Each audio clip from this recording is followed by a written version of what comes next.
Dalam rangka menuntut penista agama kita, akan kembali digelar demo besar-besaran setelah Jumatan minggu ini. Apakah sebaiknya kita ikut? Ada informasi kalau ulama salaf dari Saudi telah mengiklankan kita untuk ikut mendemokan penista agama.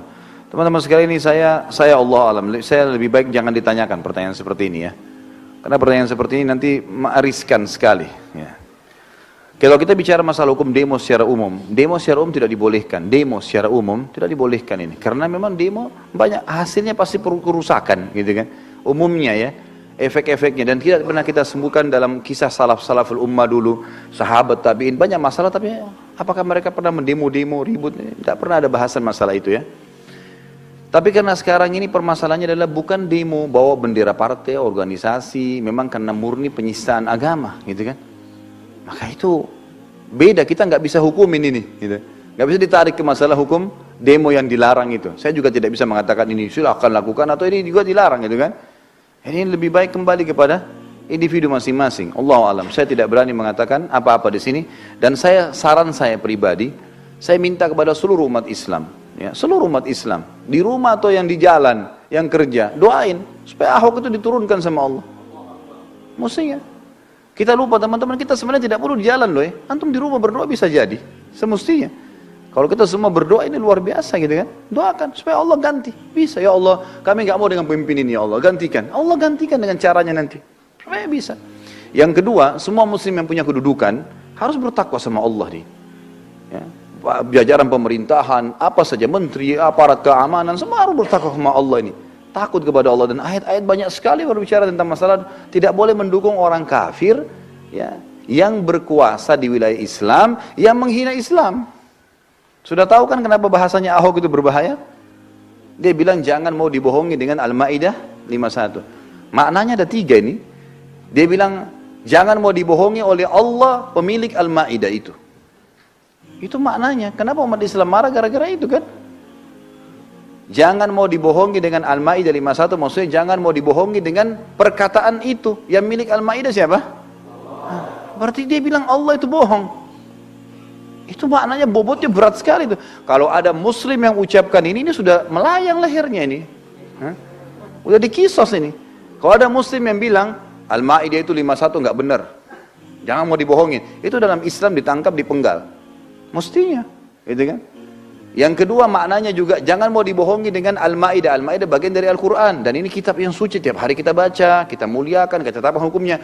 Berarti Al-Quran juga bohong, pemiliknya bohong, Qurannya bohong. Dan yang ketiga, orang-orang yang menyampaikan pada kalian tentang makna Al-Maidah 51, jangan pilih pimpin orang kafir, itu bohong semua. Berarti ulama semua bohong nih.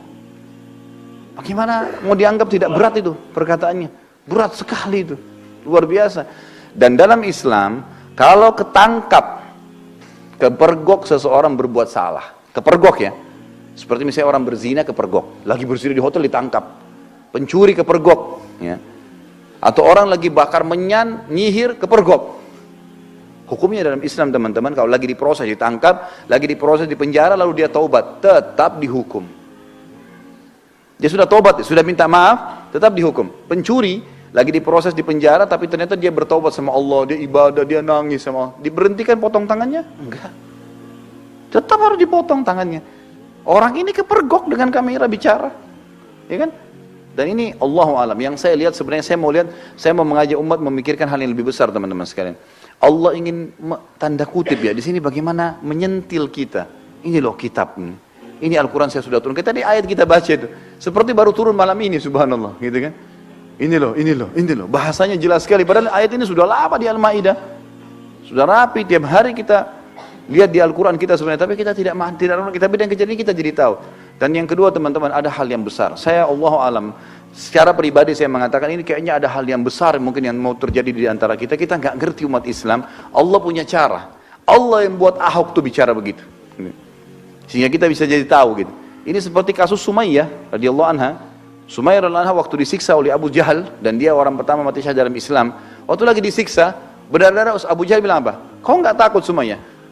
Mana Tuhanmu Allah yang kau bilang itu, yang bela kamu? Kata Sumayyah, Allah yang buat kau begini, supaya saya tambah kuat iman saya. Jadi orang-orang beriman faham, gitu kan?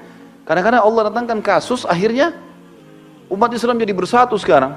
Gitu.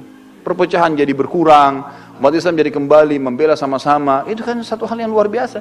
Sulit menyatukan 200 juta orang di Indonesia. Tapi Al-Maidah 51 bisa menyatukan. Dari mulutnya si Ahok. Gitu. Itu luar biasa. Gitu kan. Jangan terima kasih sama dia. Tidak perlu terima kasih sama dia.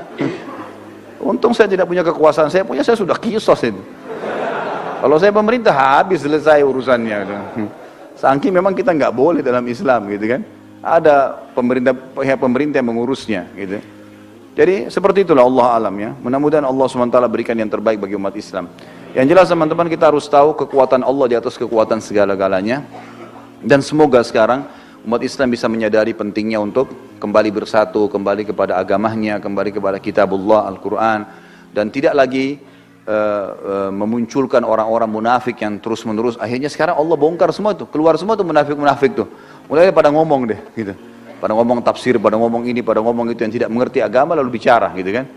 Sampai kata Nabi SAW, yang paling saya khawatirkan dari kalian adalah seorang alim ya, zallatu alimin, maksudnya orang alim yang tergelincir. Gara-gara urusan dunia, oke aja deh, sudah haram nggak apa-apa. Dan ya, munafik yang lisannya pintar membolak-balikan ayat Al-Quran. Ini sabda Nabi sudah lama ini. Ada orang munafik begitu, pintar bicara ayat, pintar bicara gini. Nah, ini bahaya, membolak-balikan ayat. Nggak ada ilmunya sama sekali. Allah musta'an. Thanks, like and subscribe. Like and subscribe. Like and subscribe. Like and subscribe. Like and subscribe. Like and subscribe. Like and subscribe.